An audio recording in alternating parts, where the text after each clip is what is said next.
Assalamu alaikum mbokk yi ginnaaw bu ñu sant Yàlla, je ne reviendrai pas sur ce que mes prédécesseurs ont déjà eu à dire.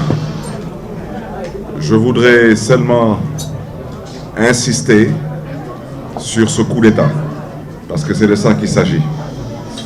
Et à l'image de ce que le député maire Omar Cissé a dit, dire que ce n'est pas un coup d'État constitutionnel ou un coup d'État institutionnel, mais c'est un coup d'État. Et c'est la raison pour laquelle nous sommes venus aujourd'hui pour dire à l'opinion nationale et internationale que nous comptons nous dresser contre cette forfaiture, contre ce coup d'État. En quoi faisant? En restant sur des principes constitutionnels. Et à ce titre, nous comptons répondre à l'invitation de la société civile, en l'occurrence Aar Sunu Élection, pour dire que cette plateforme nous a conviés demain dans l'après-midi à une marche silencieuse pour pouvoir, au besoin, démontrer que le peuple sénégalais est contre ce coup d'État. À l'Assemblée nationale, la coalition Taxawu Sénégal l'avait dit avec force. L'Assemblée nationale du Sénégal n'est ni outillée ni habilitée à proroger le mandat du président de la République. L'Assemblée nationale du Sénégal n'est ni outillée ni habilitée à proroger son propre mandat. Et la raison pour laquelle j'insiste là-dessus, parce qu'on veut nous divertir, mais il faut qu'on se comprenne. Dans quelques mois, si Macky Sall réussit son coup d'État, vous comprendrez aisément qu'il sera le seul maître à bord, parce qu'il aura les coulées franches pour dissoudre cette Assemblée nationale. Elle aura déjà fait ses 2 ans.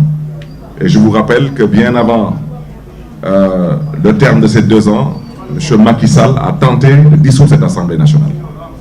Donc cette Assemblée nationale aujourd'hui, peut-être ne réalise pas la gravité de l'acte qu'elle a eu à poser, mais je voudrais dire et le répéter avec force.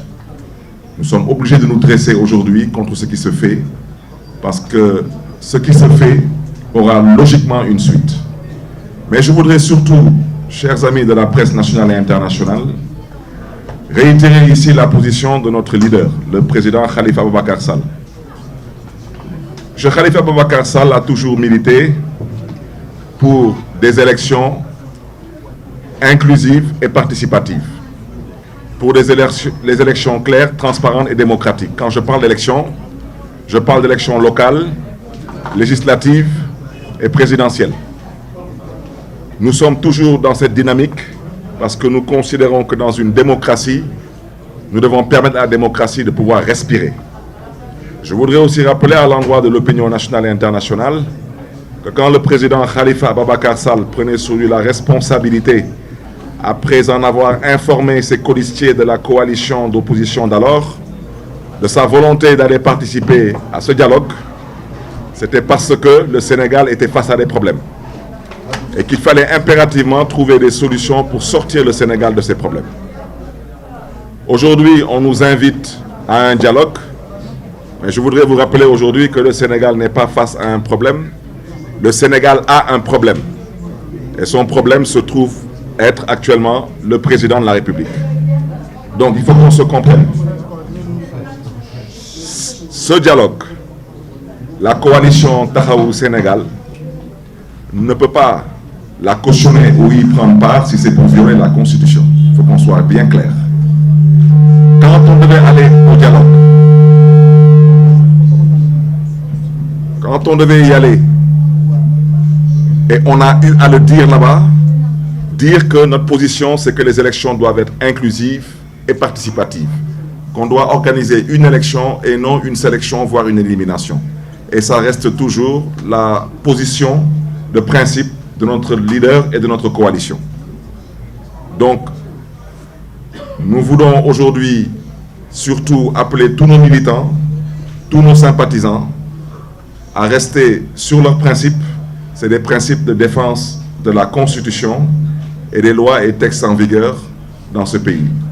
Merci à vous. Il va résumer ça en Wolof. Viens ici.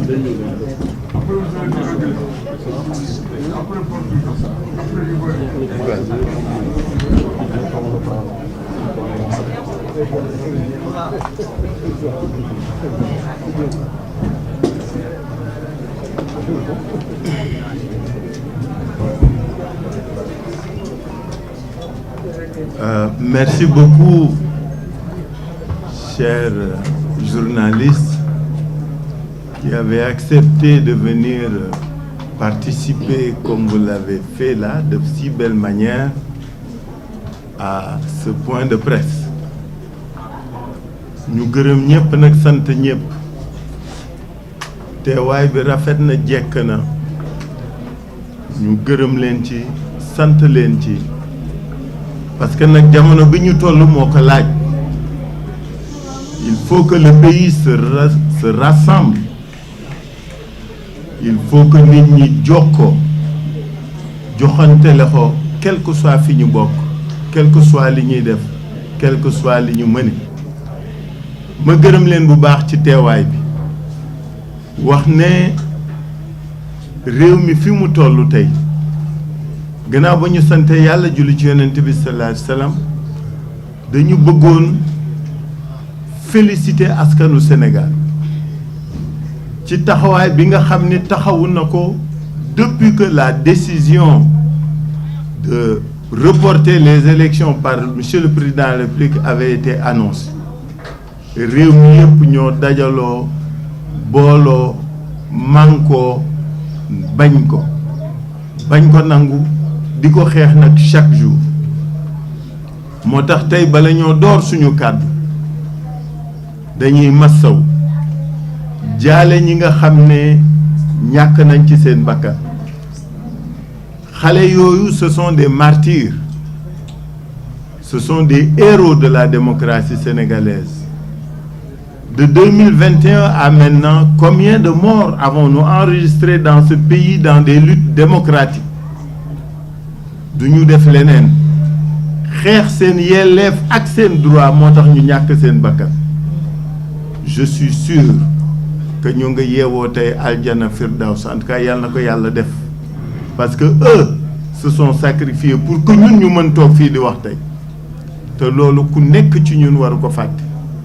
ma ne xale yu góor yooyu xale yu jigéen yooyu mag ñooñu nga xam ne dañu ñàkk seen bakkan ba keroog bi ma nekkee Fass Gueule Tapée Maam Gorgui Ndiaye nga xam ni icône la ci réew mi li mu doon ci réew mi xëy na xale yi xamuñu ko mais képp ku xam sport ci Sénégal xam nga li Maam Gorgui Ndiaye tekki ak lan la représenté dafa ñàkk bakkanam ci manifestation yoo xam ne yoonam nekku ci woon ci këram la toog grenade dugg fa rey ko comme ni grenade reyee xale boobu nekkoon ci magasin bi mani ñoo ñëpp ce sont des victimes yoo xam ni benn sénégalais wulu leen fàtte parce que depuis presque 4 ans maintenant que nit ñi di xeex pour que yenn yi bañ a di fi ne ñooñu dañ leen di war màggal fu ñu toll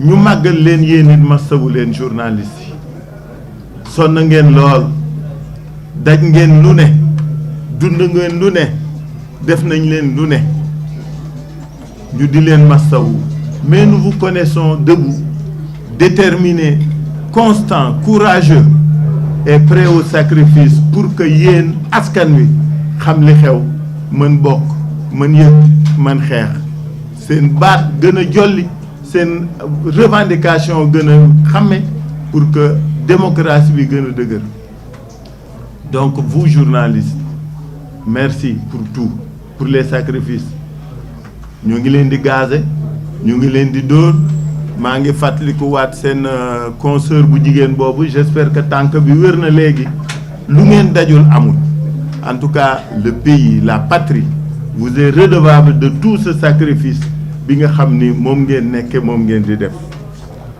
ñu massawu xale yi góor jigéen ak mag ak ndaw yi ñu arrêté parce que ce régime là je crois que il n'y a pas de régime plus liberticide que ce pouvoir.